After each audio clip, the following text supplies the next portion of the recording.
Please, please don't leave me. Please. I'm sorry.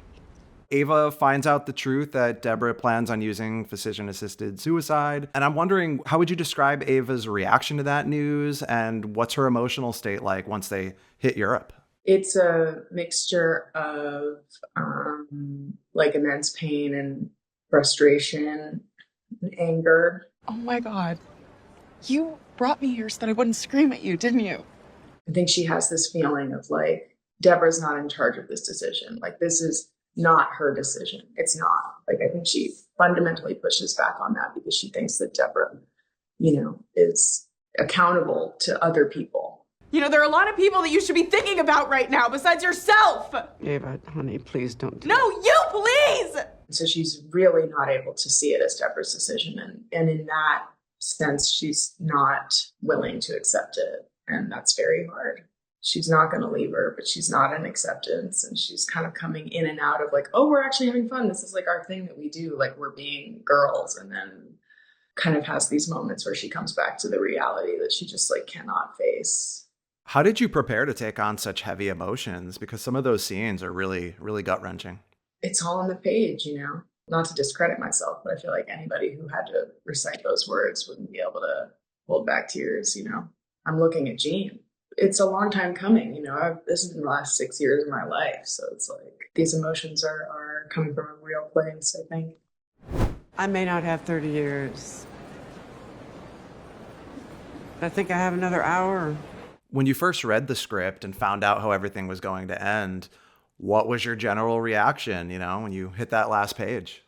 I thought it was classic hacks, like stab knife to the heart.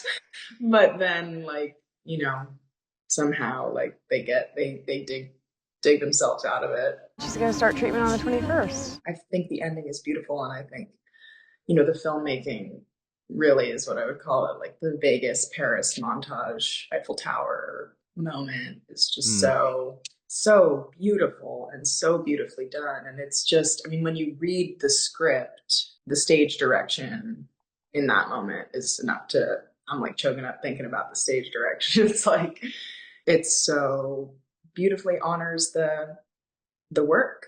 Crying, no problem, all good. Yeah, it's a perfect show. To me. Sorry.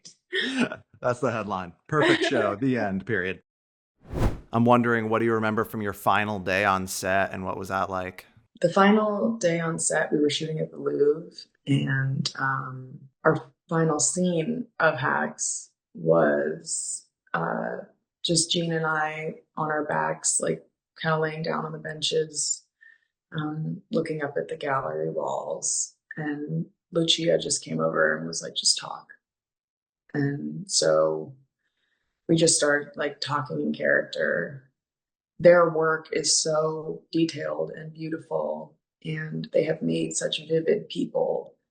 And we know them so well to the point where they're just like giving us the reins. It feels like an honor. And it also feels like so empowering that the last thing we shot was in our own voices. Was it emotional? What was the vibe like on that final day? Yeah.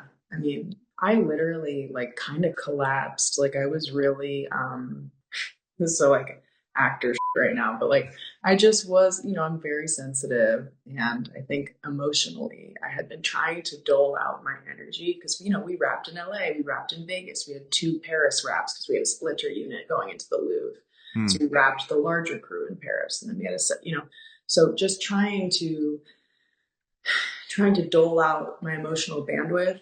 I like pushed myself past my like the allotted emotional energy that I had several times towards the end, especially because I wasn't sleeping in Paris. Like just couldn't get on the time difference. So I was doing all of that work in kind of like a half state. And I think like my body I walked out of the Louvre and I got hit with like some fresh air. And I just was like, okay. We were supposed to go out to dinner, and like a couple of people were getting drinks, and I just went right back to the hotel, and I slept so hard. I was like nauseous. Like my whole body was just like, the body was keeping the score. Like it was pretty like just, it was like really visceral for me. to be like, oh my God, like I'm walking away. Like that's so crazy. It's over, you know? So yeah, it was very intense emotionally and physically for me. What will you miss most about the show and also your character? The people. Mm. Yeah. Going to work with my friends and just the, 200 people that make the show and like getting to see them every day for 6 months and knowing that like half the year I'll be, doing whatever else I'm doing, but that I would always come back to them. And I'll miss the act of making the show. It's a beautiful show. And it's like, I feel really close to the characters, but my transition out of it has been like easy because I just, I went to a soccer game with some of the crew members this past weekend, like me and Paula and Lucio got dinner last night. I'm seeing Jean this week for dinner. Like we're not letting each other go.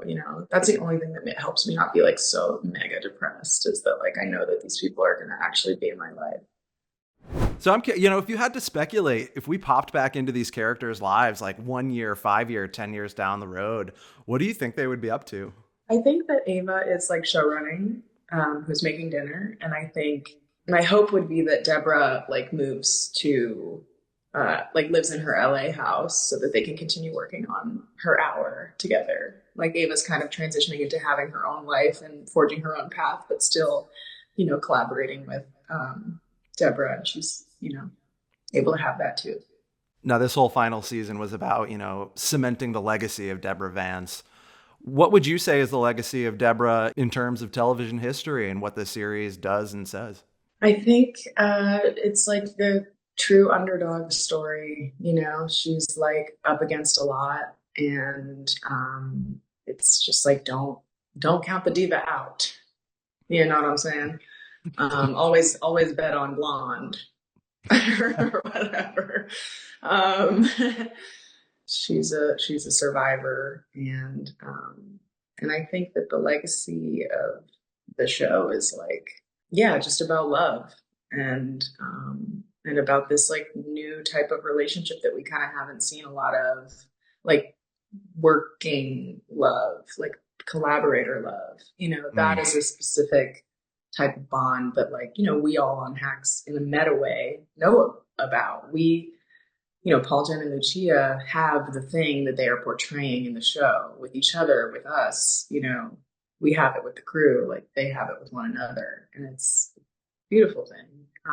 And I think the legacy is also like intergenerational bonding, people from two different generations coming to understand one another through dialogue. And I think it's important.